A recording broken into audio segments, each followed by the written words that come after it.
Members, good morning. We have a quorum and it is the appointed time. This is the Subcommittee on Residential Care Homes Persons with Disabilities Ordinance Commencement Notice 2013. This is our first meeting. Our task today is to elect the chairman of the subcommittee. Nominations, please. Wen Xiuping. I nominate Dr. Peter Chan Kwok-che. Any seconder? Dr. Lo-Wai Kwok. Seconds. We do not have any other nomination, and Mr. Peter Chan Kwok-che is elected ipso facto. Please take the chair.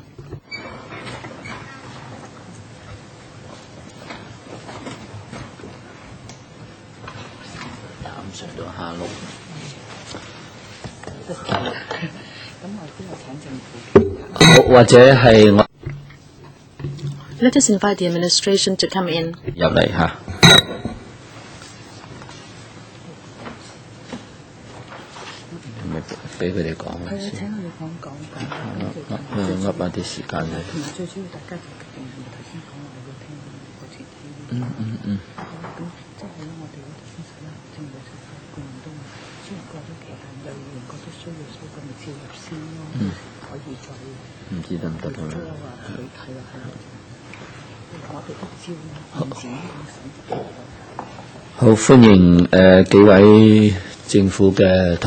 Welcome to you, the administration.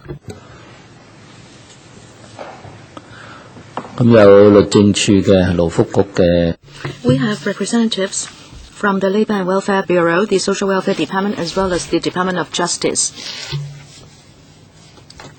Could the administration please walk us through the commencement notice briefly, then we'll do some follow-up. Yes, Chairman. This commencement notice has been detailed in a paper that has been circulated to members. In the paper, and in fact in a previous Legislative Council meeting, members have discussed the latest developments. What we seek to do here is that the Residential Care Homes Persons with Disabilities Ordinance has come into operation on the 18th of November 2012, except Part 2. Part 2 has to do with penalties for operating without a license, and from that discussion, members would know that there would be an 18-month grace period, so that the residential homes would be ready for the licensing scheme. The grace period will expire in May this year. That is why the SLW has issued a notice to bring Part 2 of the ordinance into operation. From that day onwards, if someone does not have any valid license or a certificate of exemption, but still operates an RCHD, he will be breaching the law. And the notice will come into operation on the commencement date of the 10th of June 2013. The other information with regard to the latest progress and also the proposals have been detailed in the previous paper as well as in this LegCo brief. I don't think we should repeat ourselves. We'll be happy to take questions. Thank you. Mr. Tan Ka-pyo, I'd like to ask you, Chairman, we only have half an hour. Should we be asking detailed questions, or else I would just ask about the implementation and also some questions about the committee? I don't think we can go into the details today. I think we only will be making administrative decisions at this meeting. Mr. Tang, if you raise that question, I think you mean we need a second meeting.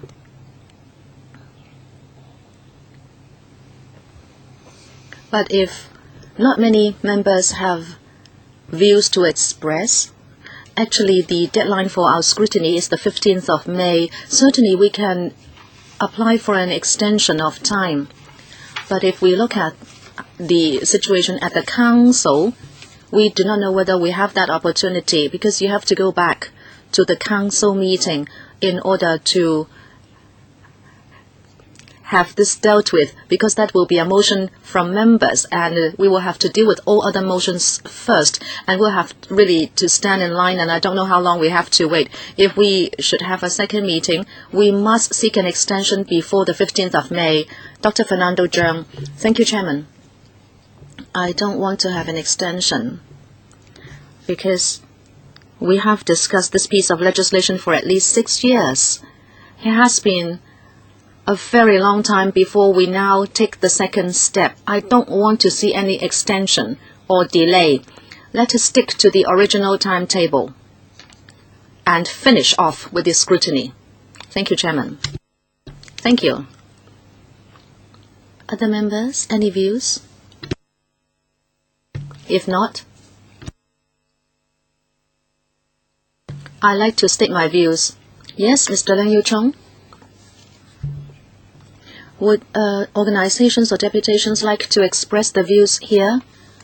Because I understand many organizations do have views. I believe there are concerned groups which may have views. Of course, this is only a commencement notice, and they might not differ in view, but then as to whether the RCHDs would really get themselves prepared, and if they have brought in improvements to the operation, etc., I think some deputations might want to express their views. Well, exactly, that is what I was going to say. The thing is, actually, most part of the ordinance has been implemented for some time. It is just that the private homes, as well as subvented homes, do have certain views on the operation of the ordinance. They came to the Welfare Services panel asking for a special meeting, but we have not been able to accommodate them. This time around, I think it affords quite a good opportunity for us to have an exchange with them. Secondly, I remember at the WSP, we have revisited this issue from time to time, and in fact members have always had many views.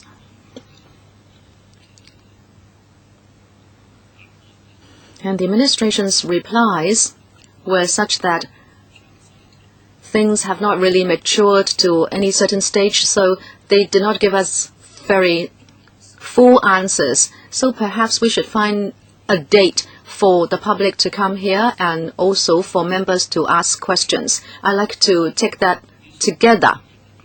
Okay, let me make this proposal to you members.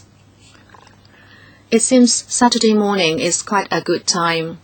I don't think we can have any other time slots, and the president of the LegCo would not allow us to take out any slot from Monday to Friday to do public consultation. So I would say Saturday morning. Actually, the clerk has earmarked or has blocked the 4th of May. I think that is a little rushed, but the other day that is available would be the 11th of May. Dr. Fernando Zhang, is it that you have occupied a slot because you are the chairman of the Integrated Education Subcommittee? Is it that we are going to clash with that subcommittee? The 5th May, no, the 11th. Actually, the Environment Affairs panel, in fact, will take a field tour to NT Northeast for the entire day. I think they have changed it to 1 p.m., to start at 1 p.m. Oh, is that right? Well, Chairman, actually, in the afternoon you are going to host a social welfare seminar on caring for the elderly. Maybe you have forgotten about it. Mr. Tem Yu-chung, on the 9th of May, I think there is no council meeting because we have the Yuen Long District Council visit. Then maybe that is an available time. The 9th of May, a Thursday. Right, I'll see whether we have a venue. I think so. I think you should have a venue. Maybe not room 1. Yes, okay. If you say 8:30, you can have it till 10:45, a stretch of 2 hours. Well, I don't know whether the deputations want to make it that early. Our experience is deputations have always found weekdays palatable. Right, it is easy for those working in the sector, but as to the service users, they may find it a little difficult. Even during the exchange with Yuen Long District Council, because not everybody will take part in that exchange, maybe not at 8:30. If you want to accommodate the users, maybe 10:30 would be a better time. But of course,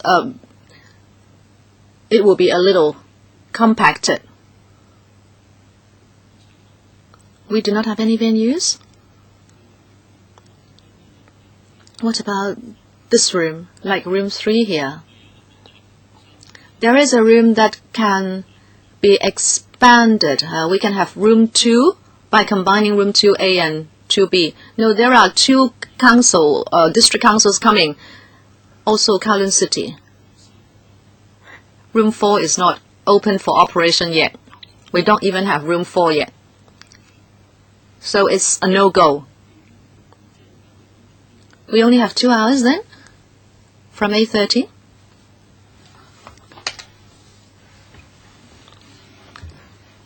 Can we consider other time slots?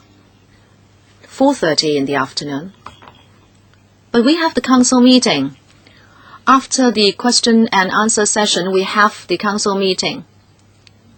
It is a Q&A session with the CE in the afternoon, and there will be no council meeting afterwards. Well, yes, it is going to resume at 5 p.m. Right after the Q&A session, we'll resume the council meeting for 6 hours. What is it that we have the council meeting in the morning of the 10th? We do not know.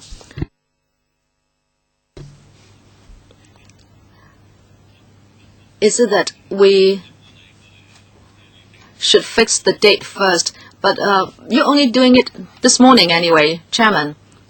Why don't we just go for 8:30 to 10:30, depending on the progress of that meeting, and then we can find another time slot there and then, even if we have another hour or so for members to speak.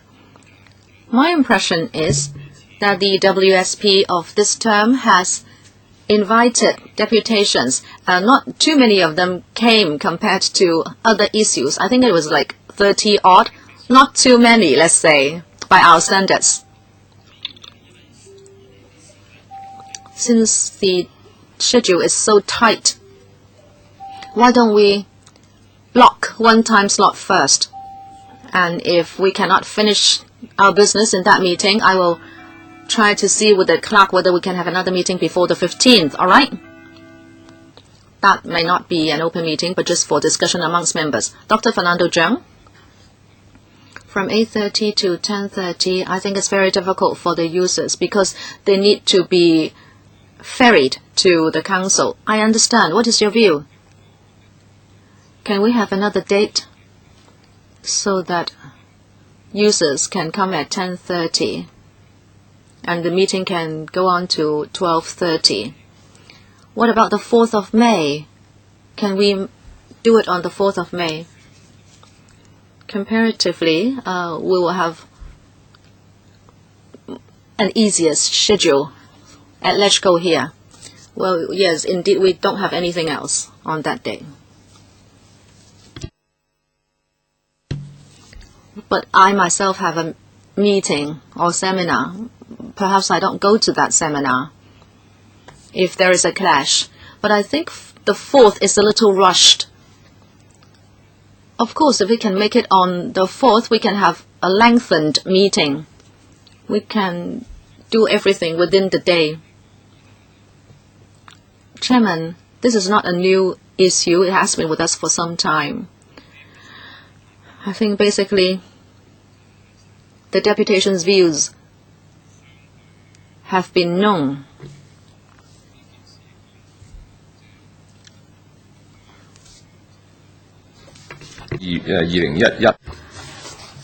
And in 2011, the Ordinance has already commenced, and we're talking about Part 2 of the regulation. And I think it's a bit rushed, but we should try to accommodate the state holders' schedule so that they can express their views. So any problems with the 4th of May, other members? Yes, I think for operators, the service providers, they would come even if you schedule the meeting for tomorrow. For the community and service users, I think Saturday should be fine. They also have time to prepare, right? So let's schedule it for the 4th of May.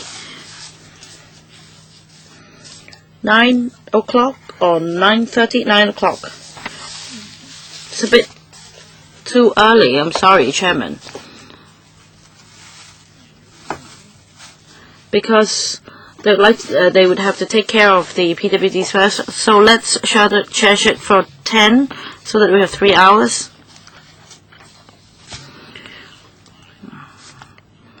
And then we can reserve the slot on the 9th of May, and then we can schedule it for 8:30. If we can finish the work on the 4th, then we can release the slot on the 9th, so that we can have the meeting within ourselves on the 9th. All right. 8:30 on the 9th of May. Yes, Mr. Tankapil. I hope the administration could clarify this point on the arrangement for service users in unlicensed homes or homes without certificate of exemptions. I recall that on the last occasion at the panel meeting, we did ask the administration to provide written reply to a number of issues, and that should be the deadline. So if you could give us a written reply, please table it on that day. Mr. Tankapil mentioned the points, and those points have been covered on previous occasions. So a couple of other points. It seems that we do have sufficient time to the 9th of May, but to play safe, may I suggest we ask for extension of the scrutiny period? That is to extend the scrutiny period of the commencement notice, but we're not going to extend the commencement date. It will come into effect as scheduled. So even if we extend the scrutiny period, if we got the approval to extend the scrutiny period, we can withdraw it later. All right. So if there are no other questions, meeting adjourned. Thank you.